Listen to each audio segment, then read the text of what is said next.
Bonjour et bienvenue dans cette troisième séance de Doing d'hiver. Aujourd'hui, nous allons parler des troubles de l'hiver. Et entre les fêtes de fin d'année et du Nouvel An, la place du repos est vraiment minimisée. En tradition chinoise, nous l'avons déjà vu, la période hivernale est appelée le repos de l'homme. Et ça, c'est vraiment dans le plus grand respect de la vie.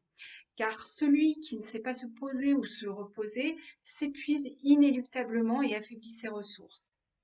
Il devient alors fragile et en proie à toutes les attaques, qu'elles soient virales, climatiques ou sociales. C'est aussi une période où nous devons faire honneur à nos racines, nos ancêtres, en entretenant notre corps qui en est le lien direct. Concernant les troubles directement liés à la période hivernale, nous retrouvons évidemment la fatigue en premier lieu, que nous travaillons depuis le début de ce cycle par l'intention du repos. Nous retrouvons également les troubles suivants qui sont des indices précieux que la saison hiver doit être respectée sous toutes ses formes pour que l'année entière soit vécue sans trop de perturbations. Donc on retrouve les faiblesses des lombes, les douleurs lombaires sont les plus caractéristiques, hein, comme les sciatiques, les lumbagos, le froid entre par les lombes et l'humidité par les genoux qui affaiblissent l'organisme et qui ne peut pas se passer de chaleur pour fonctionner. On a également les problèmes auditifs, les raideurs musculaires, la baisse de la capacité sexuelle également, avec des spermatorées pour les hommes, éjaculation précoce également, les fausses couches pour les femmes, la baisse de libido évidemment. On retrouve également les angoisses et les peurs irrationnelles, les cauchemars, le manque de volonté également et tous les rhumes et les coups de froid que l'on va associer à cette période.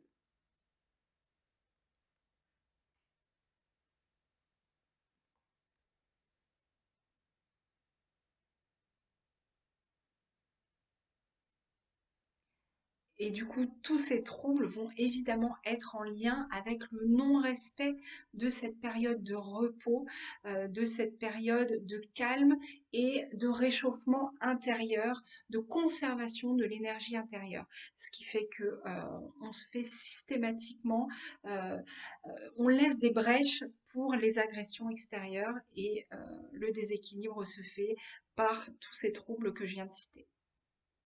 Cette troisième séance de Doin, je l'ai appelée la concentration de l'énergie. Alors pourquoi concentrer son énergie en hiver? Eh bien, depuis la fin de l'été, nous faisons tout pour thésauriser cette chaleur apportée par le soleil et la lumière. Alors il faut à présent que nous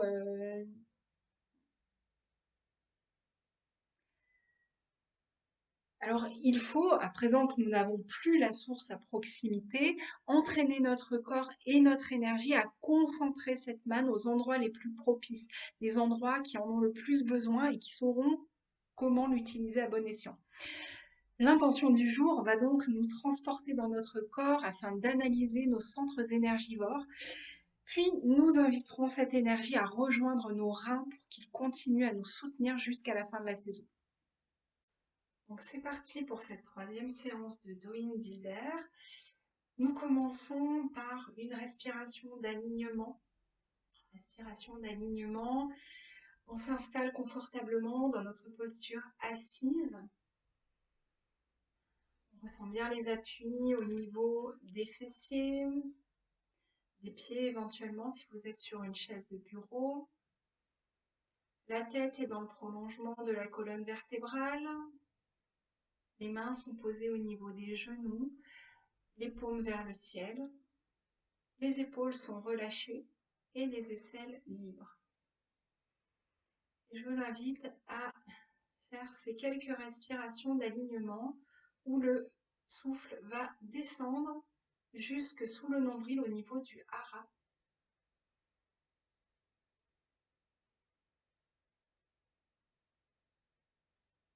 Lentement, profondément, vous respirez et vous vous alignez.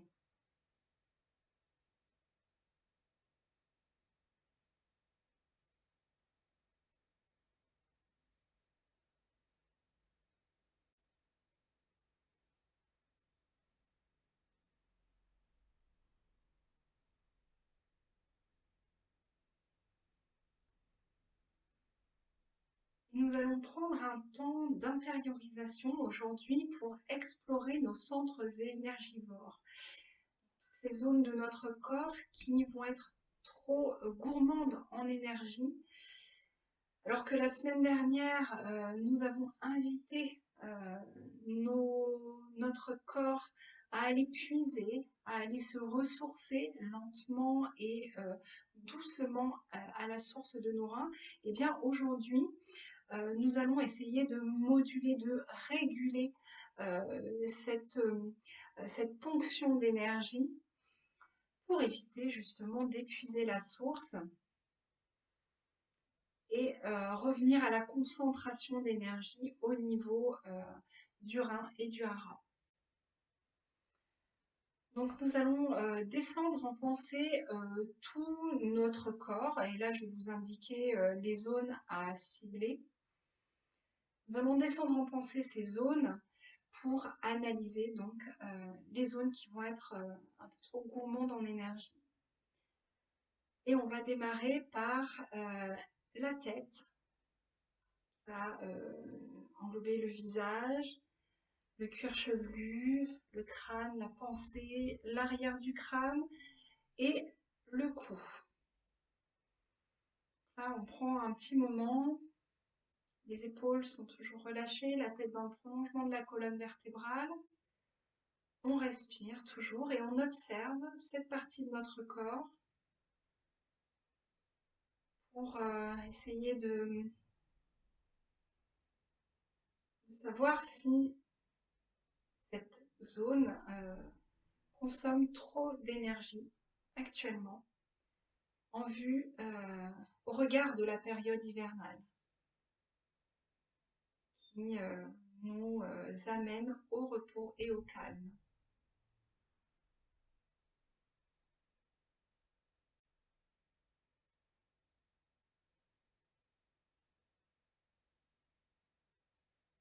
Vous identifiez des tensions, de l'agitation, essayez de voir à quel niveau ça se situe dans cette zone de votre corps.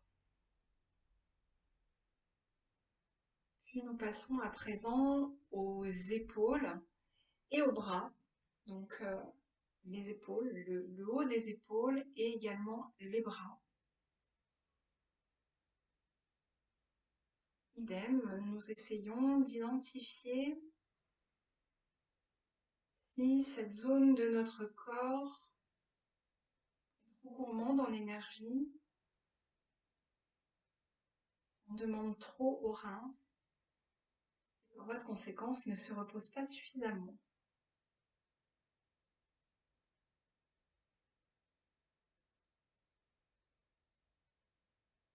Nous passons à présent à cette troisième zone qui englobe le torse, la cage thoracique, avant et arrière, donc le haut du dos, les dorsales, la cage thoracique, les omoplates également, toute la cage thoracique. Et on observe cette zone pour voir s'il n'y a pas une consommation d'énergie trop importante, par tension, par émotion, par charge également. On observe avec bienveillance ce qui se passe dans cette zone de notre corps.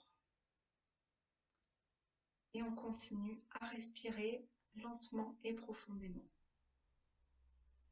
Peut-être cet exercice vous amène-t-il déjà à relâcher les tensions et c'est très bien. Le tout est simplement d'observer dans le non-jugement. Si on arrive à apporter un peu plus de détente, c'est également très bien. Mais ce n'est pas le but initial de la manœuvre.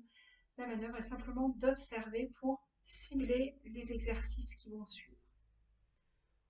La quatrième zone de notre corps que nous allons observer, eh bien, il s'agit de l'abdomen et des lombaires. Donc cette zone où se situe le hara et les reins.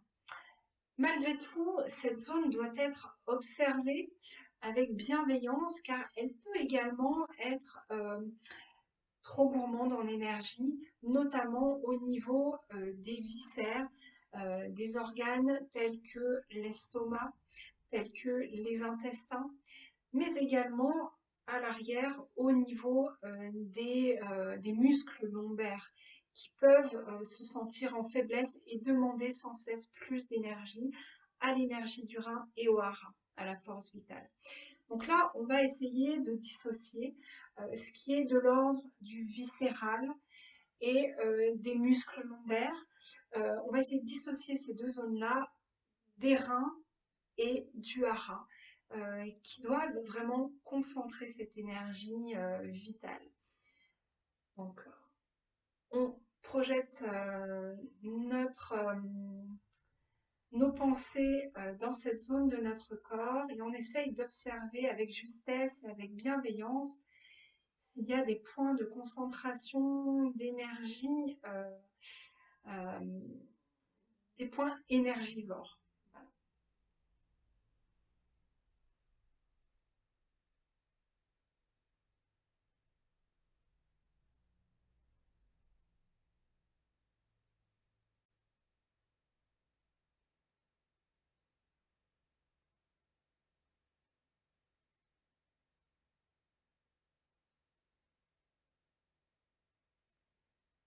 La dernière zone que l'on va observer, ce sont les membres inférieurs du bassin jusqu'au bout des pieds. Donc là, idem, vous allez vous transporter par la pensée dans cette dernière zone de votre corps pour essayer d'observer s'il y a une consommation énergétique un peu trop importante et donc faire ce scan en fait du bas de votre corps qui va du bassin jusqu'au bout des pieds, passant par les cuisses, les genoux, les mollets. Et on observe avec bienveillance, est-ce que la circulation est bonne? Est-ce qu'il y a une fatigue? Est-ce qu'il y a des impatiences? Est-ce qu'il y a des douleurs qui peuvent s'attarder au niveau des articulations? Des douleurs au niveau des pieds que vous ne comprenez pas forcément, mais qui vous prennent de l'énergie. Vous observez tout cela avec bienveillance et non jugement.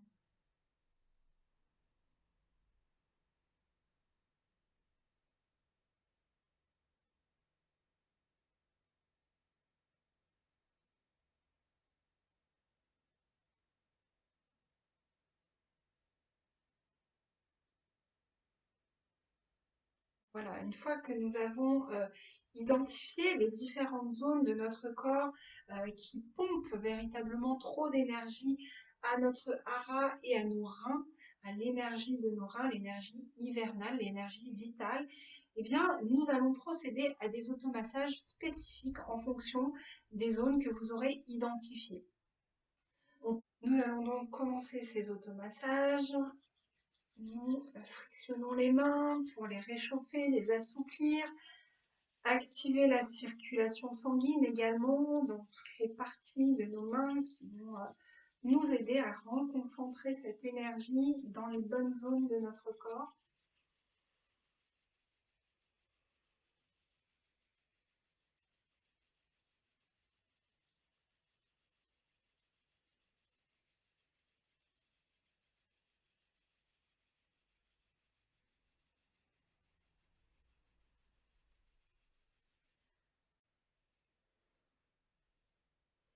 On passe les doigts et on fait des petits mouvements également avec les poignets.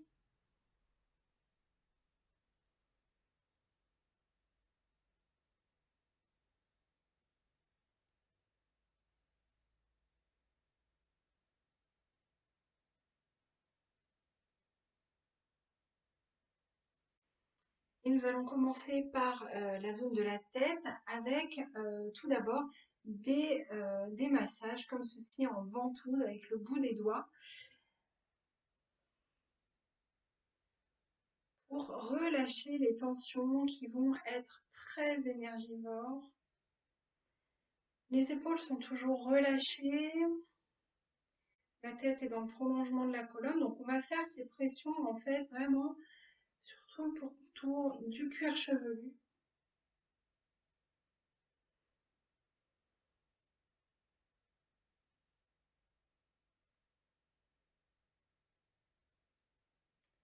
Puis des tapotements avec le bout des doigts pour faire comme des gouttes de pluie également.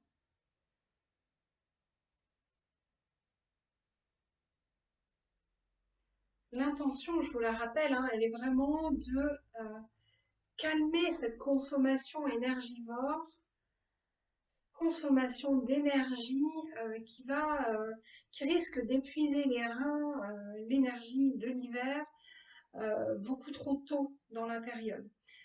Donc on essaye, quand on ressent cette, cette agitation, cette tension qui va consommer trop d'énergie, eh bien on essaye de ramener cette énergie au centre d'énergie vitale.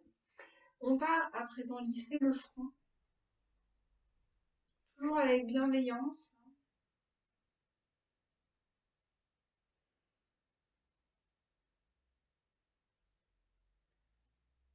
Souvent, la charge mentale, les tensions liées au quotidien viennent se loger dans la tête.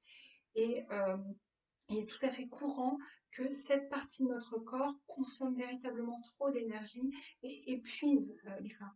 Donc là, l'idée, c'est vraiment de soulager, de caresser cette zone pour l'apaiser et la nourrir différemment. On va également lisser tout le visage avec le plat de la main, le plat des deux mains en simultané. On continue de bien respirer, de relâcher les épaules pour ne pas qu'elles se tendent.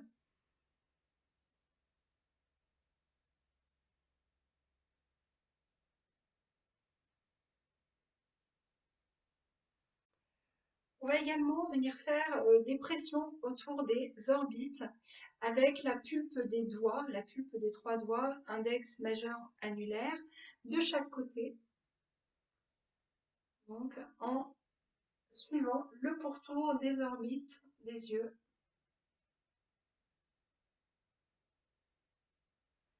Vous faites ce mouvement autant de fois que nécessaire, autant de fois que vous le sentez en fait. Il n'y a pas de règle, il n'y a pas de nombre de fois prédéfini. Retournez à l'écoute de votre corps, de votre énergie pour savoir combien de fois il faut le faire, s'il faut appuyer fort ou pas, qu'est-ce qui va pour vous faire ramener l'énergie, la reconcentrer au niveau des reins. Là.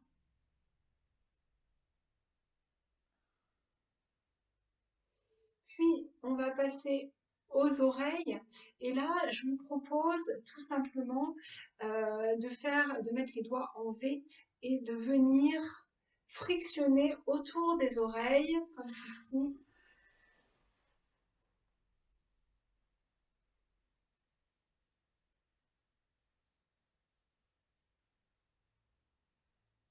Cela va activer la circulation sanguine tout autour des oreilles qui peuvent également être en souffrance dans cette période. Si vous êtes vraiment en fatigue, eh bien, vos oreilles peuvent être également en souffrance puisque n'importe quel bruit va vous agresser parce que le niveau sonore peut être épuisant pour vous. Vous pouvez ne plus supporter les bruits. Et là, ça dénote vraiment une fatigue importante. Donc, même si c'est un petit peu bruyant, ça crée un peu de bruit autour des oreilles, faites-le.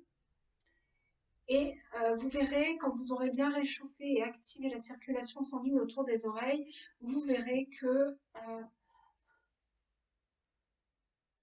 les sons seront beaucoup moins agressifs également pour vous et vous retrouverez une notion de calme également à travers l'audition. Donc faites-le autant que possible. On poursuit avec le pavillon des oreilles. Donc là, on commence par la droite, dans le même ordre d'idée que les frictions, hein, de chaque côté. Pour activer la circulation sanguine, on termine par le lobe. On étire le pavillon, puis le lobe. L'oreille gauche à présent.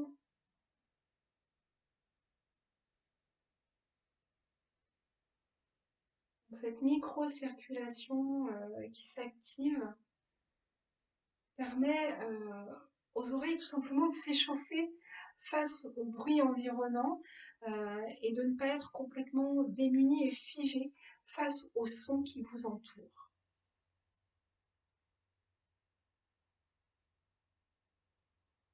Une technique que vous pouvez également utiliser si vous savez que vous allez partir en réunion, vous ne vous sentez pas centré, que vous avez du mal à justement être présent. Vous pouvez activer la circulation sanguine des oreilles pour justement échauffer cette partie de votre corps qui va être sollicitée en réunion. Je ferme la parenthèse. On va également lisser le cou pour détendre le chakra de la gorge.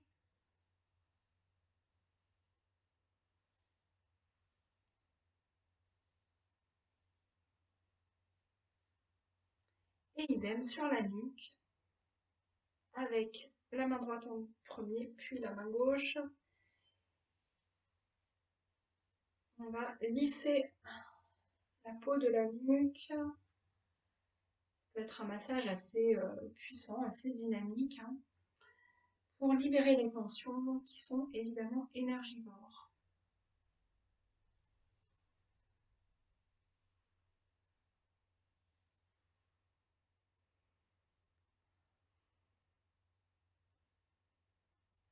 Nous passons à la deuxième zone de votre corps, qui est les épaules puis les bras. Et là, on va commencer par les épaules. On va faire les deux mains en simultané. On ramène les épaules vers l'avant.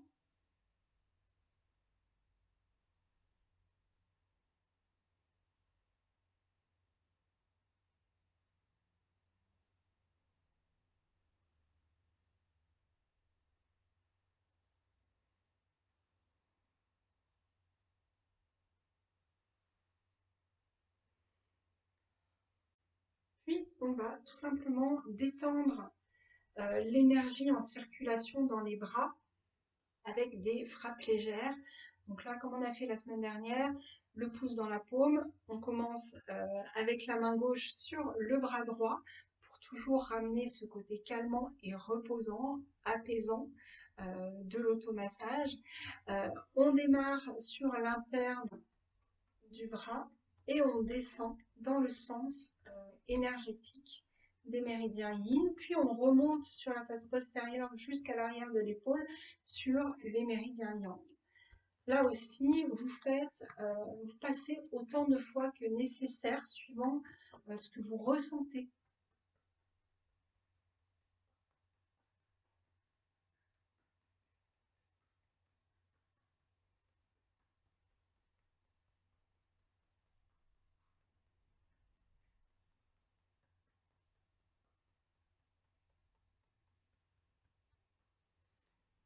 Idem sur le bras gauche, le pouce dans la paume de la main droite, on referme les doigts et on commence sur l'intérieur de l'épaule, on descend sur la face interne du bras jusqu'au bout des doigts. Puis on remonte sur la face des méridiens yang postérieurs jusqu'à l'arrière de l'épaule.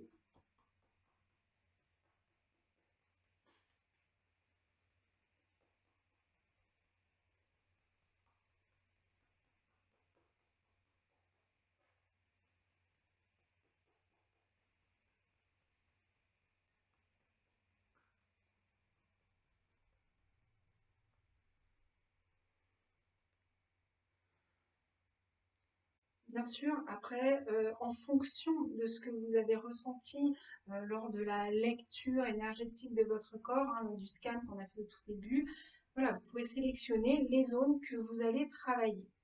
Moi, du coup, je vous indique toutes les zones. en fonction de ce que vous verrez, vous pourrez choisir. On passe à présent au thorax et le haut du dos. Donc là, on va faire des tapotements bienveillants sur la cage thoracique avec le bout des doigts. Donc on part du sternum et on va venir libérer les tensions sur toute la cage thoracique. On part du haut et on va jusqu'en bas, toujours dans ce mouvement intérieur-extérieur. Les épaules sont relâchées, les aisselles libres. Hein. On donne de l'amplitude à nos mouvements et de la légèreté.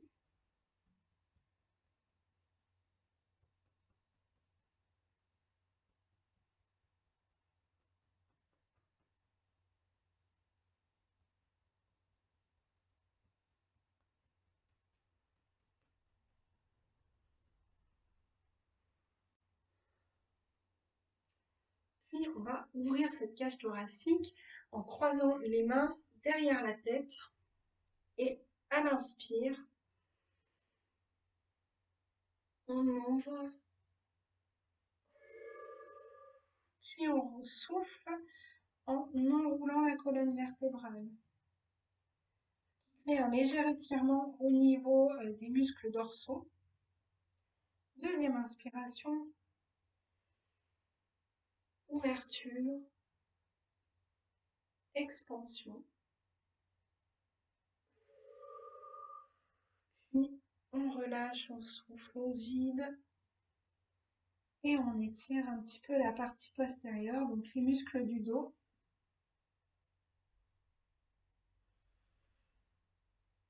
Troisième inspiration, expansion, relâchement, ouverture.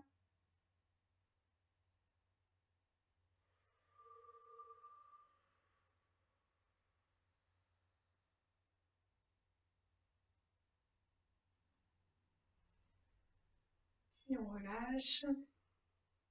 Là, je vous propose une dernière manœuvre pour vraiment étirer les muscles du dos.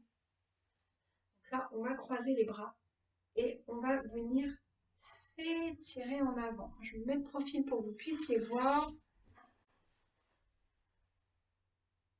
Inspiration. Expiration et étirement. On peut rester un mouvement ou deux, un mouvement respiratoire dans cette position. Puis on relâche. Vous allez sentir que les muscles entre les omoplates sont vraiment étirés et assouplis. Ils peuvent même se relâcher et devenir moins douloureux, moins tendus. Inspiration. Expiration et étirement. Puis on reste quelques mouvements respiratoires dans la posture.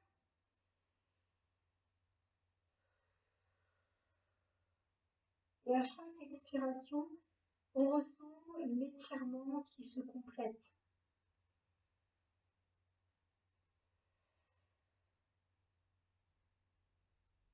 On relâche.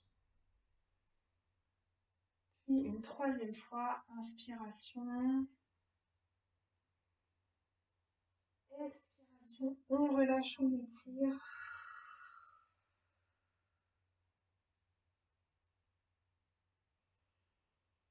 Plus quelques mouvements respiratoires.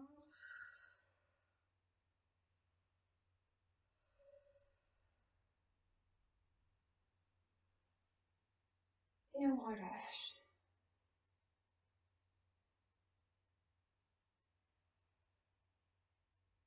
On passe à présent à l'abdomen. Donc là, on va placer la main droite puis la main gauche au niveau du hara. Et on va commencer des massages circulaires dans le sens des aiguilles d'une montre.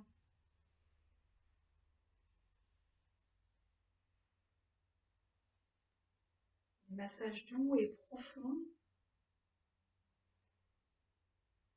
Et on va se rappeler l'intention du jour qui est de concentrer l'énergie vers les reins et En maintenant cette intention, on va pouvoir diluer les tensions pour que l'énergie qui était consommée à l'excès, peut-être par vos viscères et cette zone de votre corps, eh bien pour que cette énergie soit à nouveau attirée comme un aimant par les reins, par la région des reins et finisse par rayonner à travers le hara, un rayonnement doux.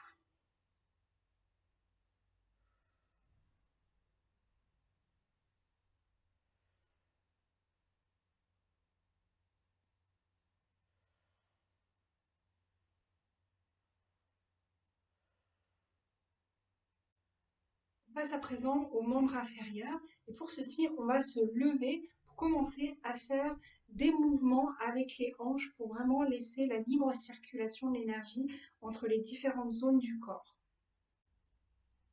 Dans cette position debout, on va essayer de trouver un bon équilibre, un bon ancrage avec la plante des pieds vissée dans le sol. Les épaules sont toujours relâchées, la tête dans le prolongement de la colonne, ce qui vous aidera en termes d'équilibre. Puis, nous allons commencer avec la jambe droite. On appuie sur la jambe gauche, on va lever le genou en avant et faire des mouvements comme ceci, d'ouverture de la hanche, puis fermeture. 6 fois. Pas trop rapidement. Le but est de mobiliser aussi la circulation sanguine au niveau de la tâche, au niveau de la hanche.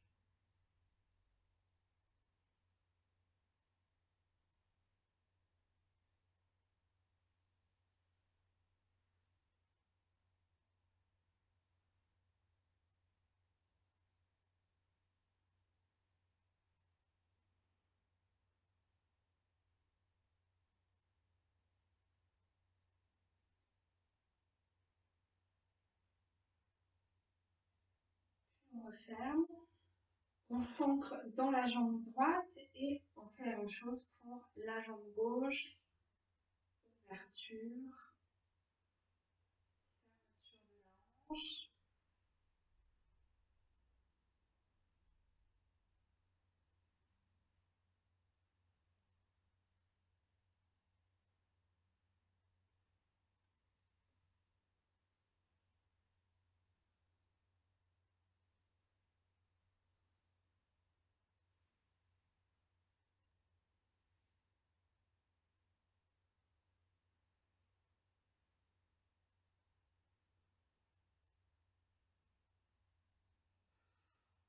On va faire comme pour les bras, des frappes légères dans le sens de l'énergétique, dans le sens des méridiens, de circulation des méridiens énergétiques. Donc, on commence par la jambe droite et là, on va descendre les yang sur la partie postérieure, puis on remonte les yin sur la partie interne. Donc, avec des frappes légères. Le but étant ici de remobiliser l'énergie qui peut-être est en trop grande consommation dans cette zone de votre corps. C'est propre à chacun. Hein. Donc, inviter cette énergie à rejoindre le centre des reins et le hara.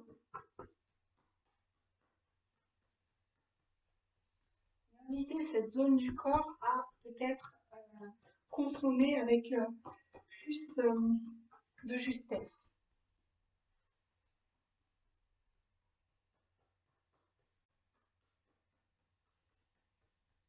Et avec sobriété.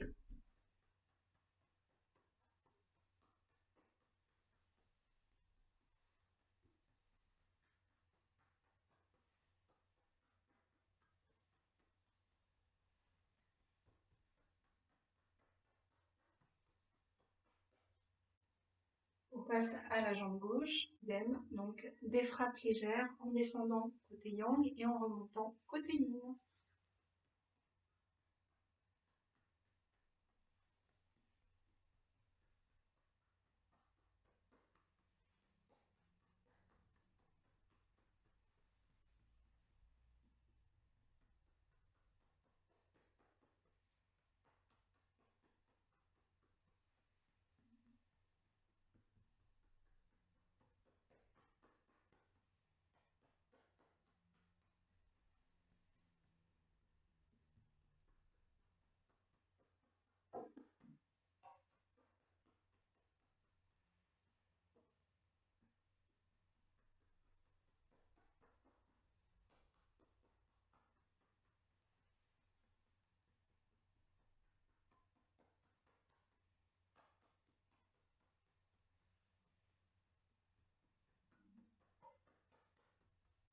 Voilà pour cette troisième séance d'automassage. On va quand même terminer par les deux points de saison qui sont toujours le 7 et le 10 du méridien du rein au niveau des chevilles et des genoux. C'est parti.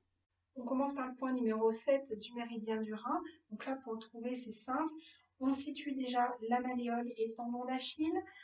À mi-chemin entre ces deux points, on a le point numéro 3 du méridien du rein qu'on ne va pas toucher aujourd'hui. On va simplement l'utiliser pour poser l'annulaire. Puis, on aligne le majeur et l'index juste à côté. Et sous l'index, eh bien, vous avez le point numéro 7 du méridien du rein. Et là, vous allez le tonifier en le massant dans le sens des aiguilles d'une montre durant à peu près 5 mouvements respiratoires.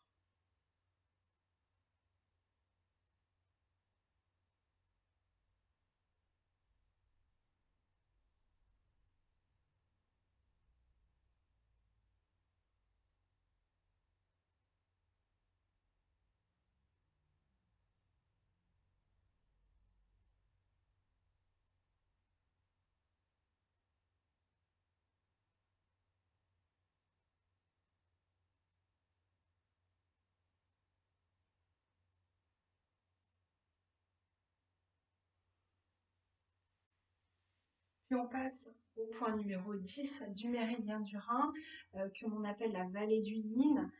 Ce point va nous permettre de nourrir encore notre capacité au repos. Pour le trouver, eh bien c'est simple. Vous passez l'index au niveau du pli sous le genou et lorsque vous tombez sur un tendon, eh bien vous passez ce tendon et vous allez tomber dans un creux juste avant de bloquer à nouveau sur un autre tendon. Et bien entre ces deux tendons, vous avez le point numéro 10 du méridien du rein.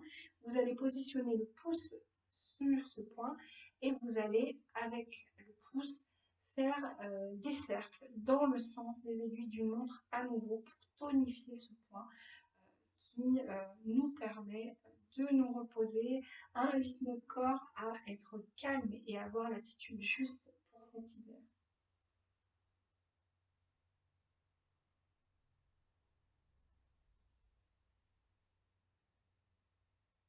Là, toujours, vous allez tonifier ce point durant environ 5 mouvements respiratoires.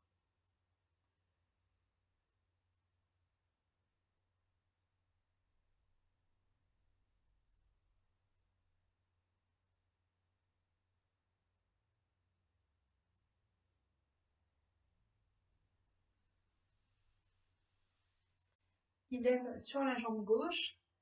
Le point numéro 7 du méridien du rein, le retour du courant pour activer la circulation à nouveau et nourrir, fortifier l'énergie des lombes et des reins.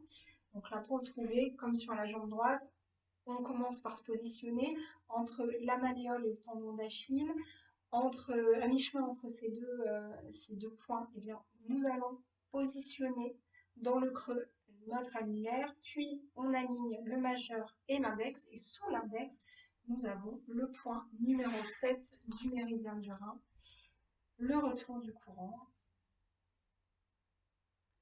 Vous observez probablement une différence de sensibilité entre la jambe droite et la jambe gauche, et il n'y a pas de problème.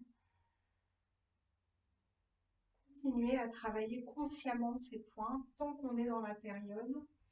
Ils vous soutiendront véritablement pour donner le ton à votre énergie et lui indiquer la bonne circulation et là où elle doit aller.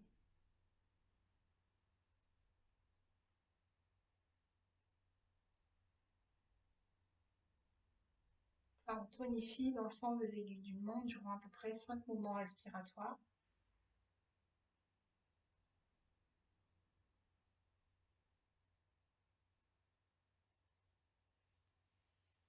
Puis on passe au point numéro 10, vallée du yin, pour nourrir notre capacité au repos.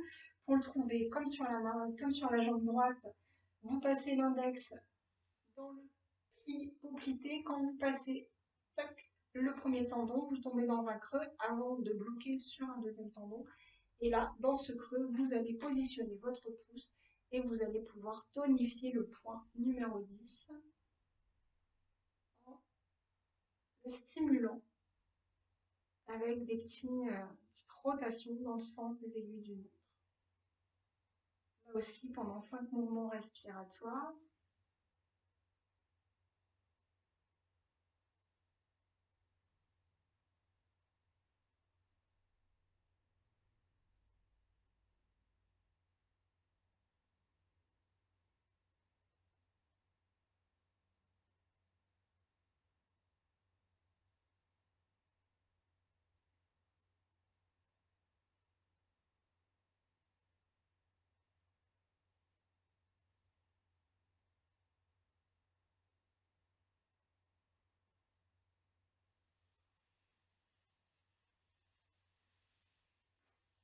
On va terminer cette séance, cette séquence de Doin par un grand soupir. Donc là, on va s'installer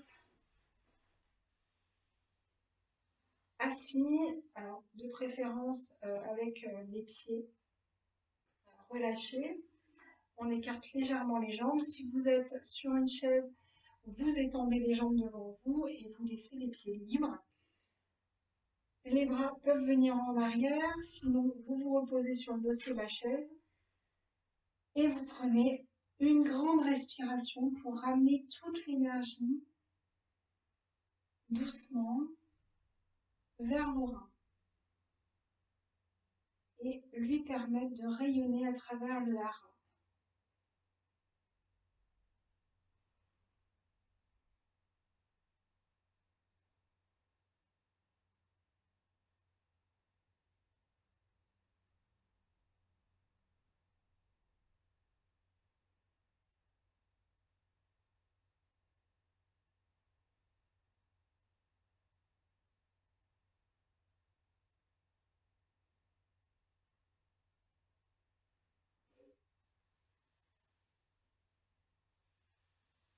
Nous allons terminer cet atelier avec les petits plus et notamment en alimentation.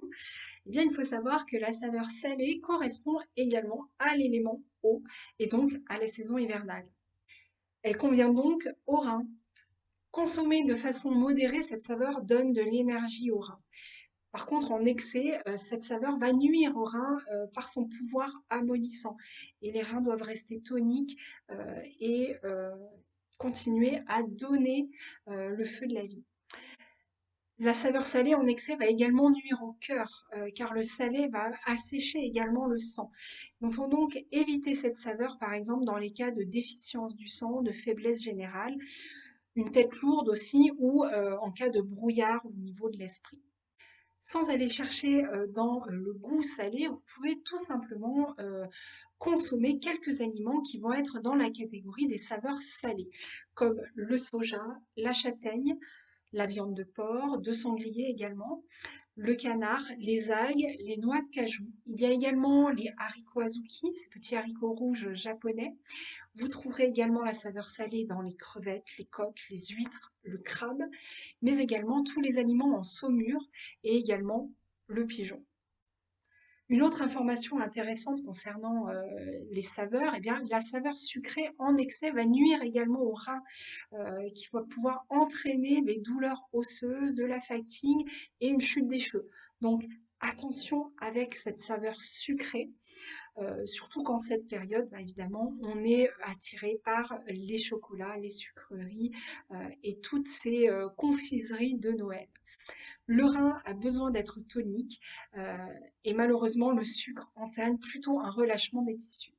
Et pour terminer cet atelier, eh bien, nous allons voir en aromathérapie que l'huile essentielle de cannelle peut booster les reins et les surrénales et lutter contre la fatigue. Alors ça, c'est extraordinaire puisque la cannelle, en fait, elle fait partie de la famille du laurier. C'est une plante qui fournit l'huile essentielle à partir des rameaux, des feuilles et des écorces de l'arbre de cannelle.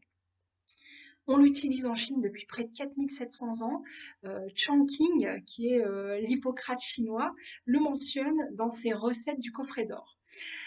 Son utilisation pour les états de fatigue est bien connue, soit pour les convalescents, soit pour la fatigue générale avec des problèmes digestifs ou respiratoires. Elle stimule aussi nos défenses qui diminuent avec le stress et les émotions négatives. Elle va également régénérer nos capacités physiques et mentales. Donc c'est un tonique cérébral. Cette huile permet une meilleure adaptation au stress et elle est également anti-infectieuse. Elle est en revanche contre-indiquée chez les enfants de moins de 7 ans, les femmes enceintes, sauf en cas d'olfaction, et elle doit être diluée car elle est très irritante. Voilà pour ce troisième atelier de Douine d'hiver. J'espère qu'il vous apportera les clés pour éviter de laisser cette énergie se gaspiller dans votre corps par des troubles vraiment liés à cette saison.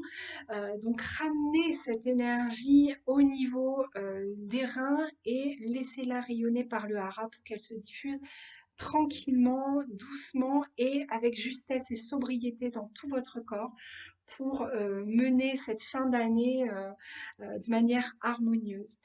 Je vous souhaite une excellente semaine et je vous retrouve à la quatrième séance de Doing d'hiver. Je vous souhaite également de très bonnes fêtes de fin d'année. À bientôt.